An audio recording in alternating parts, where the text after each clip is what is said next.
Homelessness in Canada. What is homelessness in Canada? The textbook defines homelessness as the absence of a place to live where individuals lack basic necessities such as shelter, sanitation, and nutrition. Homelessness can be seen an issue in the Canadian context because it appears to be caused by economic crises such as unemployment or low income. Homelessness can also be caused by mental health problems, violence or abuse in the home, eviction, lack of support from family and friends, and substance abuse problems. Who the problem has affected and how? Clearly, the problem has affected all citizens of Canada because standard commodities are becoming increasingly more expensive, making it extremely difficult for individuals or families to afford basic shelter. It is clear that the issue on homelessness can be targeted to the Government of Canada, who regulates the cost of wages along with the cost of goods. The issue of homelessness has become a growing problem, especially during the COVID-19 pandemic. Many people have been relieved of their job duties and have been forced to utilize funding from the government to afford basic necessities. In an article found by CBC, it was discovered that more than 3 million Canadians have lost their jobs in March and April as public health restrictions shut down the economy, bringing about what Statistics Canada has said is the most rapid employment decline in the country's history. This means that the people who have lost their jobs still have bills to pay, such as car payments, house payments, and grocery payments. The issue on homelessness are becoming more evident daily because thousands of people have lost their jobs and no new jobs are being offered because of the COVID-19 pandemic. It is clear that the issue on homelessness has affected almost the majority of Canadian citizens because COVID-19 has made individuals rely on government funding to afford necessities and no new jobs have been offered to replace those who have lost their jobs. Homelessness during COVID-19. Recent data shows that homelessness has hit a peak in Toronto during 2020. Figures show the average nightly occupancy in a month in all City of Toronto's permanent shelter programs. As we can see, in February of 2020, the average nightly number of people served was 6,860 individuals. As compared to 2 years before then, it was 5,855 individuals. Clearly, homelessness has become an evolving issue, but during the COVID-19 pandemic, it is extremely difficult to provide shelter to thousands of people while maintaining strict health protocols. For example, social distancing, wearing masks, and proper sanitizing equipment. While the number of homelessness is increasingly rising, the government fails to provide adequate housing and resources for the homeless population. As the data shows, homelessness has hit a peak in 2020, and with the strict COVID-19 measures, it is extremely difficult to provide assistance to all homeless individuals. The government needs to provide extensive support to the homeless community to ensure everyone receives adequate care during the COVID-19 pandemic. So my aspect of the presentation is regarding what the human and financial cost of solving or not solving the problem would be. In this instance, it is Canadian homelessness. As you can see in this slide, financial stability equals maintaining housing. While housing is an important aspect of ending homelessness, ensuring that individuals are able to maintain their housing and housing needs is vital. Individuals must be in a good place financially and to not only be able to survive, but thrive as well. Also, in order to implement housing, it would basically come down to financial assistance from the government. Ultimately, solving homelessness comes down to finances.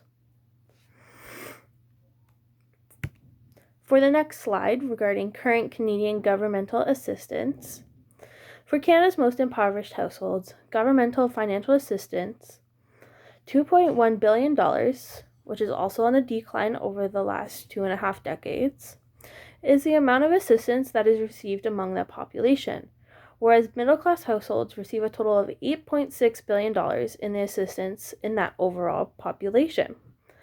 As you can see, Canada's most impoverished households receive less than that of Canada's middle-class households. Whereas what we would like to think is that as a community, we would like to think that Canada's most impoverished households would receive more funding than that of the middle-class households. However, this is not the case. So the financial cost of not solving the problem.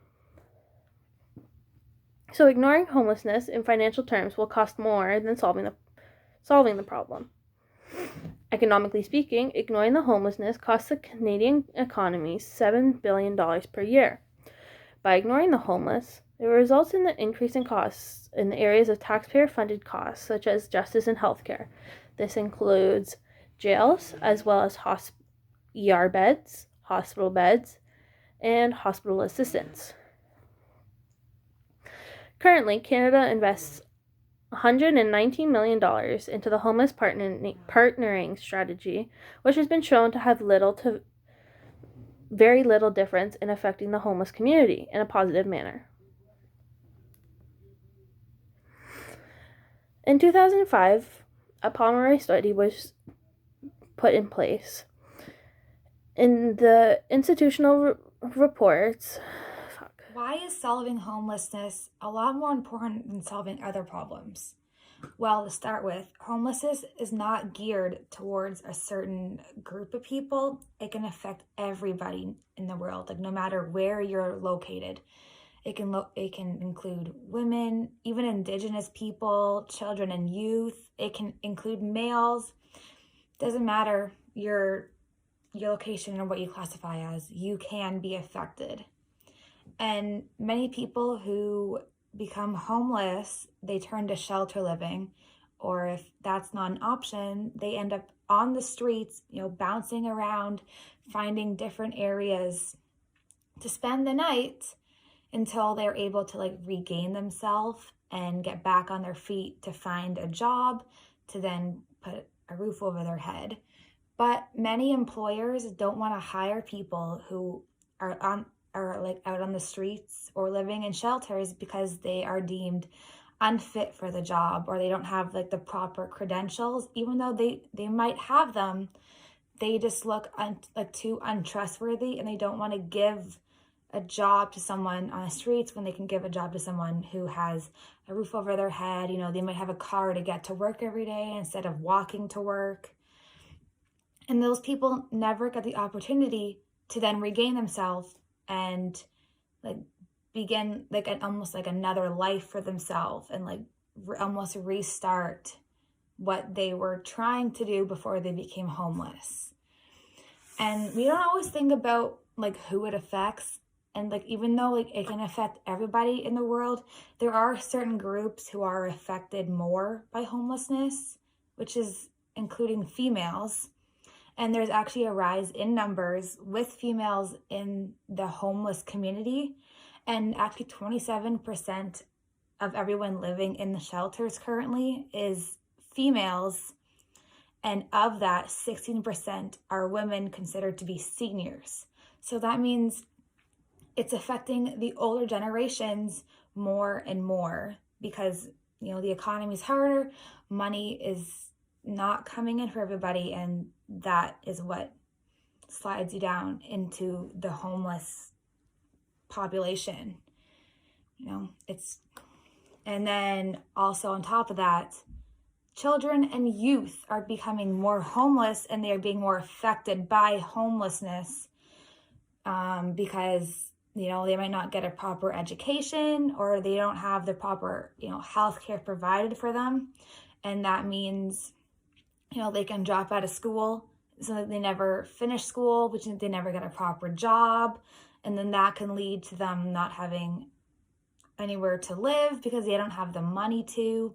They are more inclined to participate in crimes. And even some of them are victims of human trafficking, which is not something many people know about. And of that, 1 out of 7 children can be led down any of these paths, which is actually equal to 20% of the overall population of homelessness. And then a lot of people who are in abusive relationships, or they're not in the best relationships, they're actually not able to leave those relationships because they have nowhere else to go. So a lot of people are staying in those abusive relationships instead of making themselves homeless and going into a shelter or actually living out on the streets. And that actually affects their mental health and their physical health too. And that right there affects how you live your everyday life. And children and all the future generations who are impacted by homelessness, they're never given the opportunity like all the other children are, to get a job and what they want to do, get a proper education, like live a life they had wished they wanted to. So if we solve homelessness and solve all these problems, or get on the right path of trying to figure out a way to solve homelessness, all these solutions for people could be in the works, and we can give everybody who deserves a chance in life to live a life that they want. They could, begin hoping for that, and they could begin trying to work towards that. Instead of wishing they had more, they could start working towards more. How can we solve homelessness? Solving homelessness as a whole is a very complex problem due to the fact that there's so many different reasons as to why someone may possibly become homeless. To solve it, you first need to identify these reasons and group the people into the groups for these reasons and get them their help needed, whether it be therapy, for example, as seeing as how estimated 25% of homeless people suffer from severe mental health disorders. Also, there's a need to update Canada's homeless programs, and also a very big focus needs to be on Indigenous people as a whole, because this is due to the fact that Indigenous people in urban areas have a 1 in 15 chance of becoming homeless, whereas the general population only has a 1 in 128 chance, thus making the Indigenous 8 times more likely to become homeless than the general population. That's clearly an issue. Alright, so now we're going to move on to therapy. The majority of homeless Canadians suffer from some sort of mental health issues. As I stated before, 25% suffer from severe mental health disorders. Does not include all the little ones. Like they say, a lot of people do have mental health issues. This comes with certain situations that lead up to becoming homeless, as obviously no one chooses to become homeless. And these situations could alter someone's mental health, leading them down a negative spiral path. With the COVID-19 pandemic being right now, and we see increased mental health numbers and suicide numbers going up, and seeing as how the homeless already suffer mental health and suicide at a higher rate than the normal average human, they need help right now. Alright, so we're moving on into the updating of the programs. Canada has updated their homelessness program, which includes an outcomes-based approach, coordinated access system, homeless individuals and family information system, increasing the understanding of homelessness, addressing Indigenous homelessness, addressing homelessness in rural and remote areas and territories as well. So yeah, that's gonna help, I guess, because they're broadening that program, which was much needed. Also, Toronto as a whole has about 20% of Canada's homeless population just in one city, which is clearly an issue. So due to that fact, it's due to shelters being at 98% of capacity every night before the pandemic. So right now it's a little hard as well, and especially with the cold winters and the numbers going up right now, very difficult. Also, the reason why Toronto has 20% of the homeless population is due to the fact that, as we all know, the incredibly high housing market, which is almost unaffordable and impossible to afford, which puts a lot of people homeless.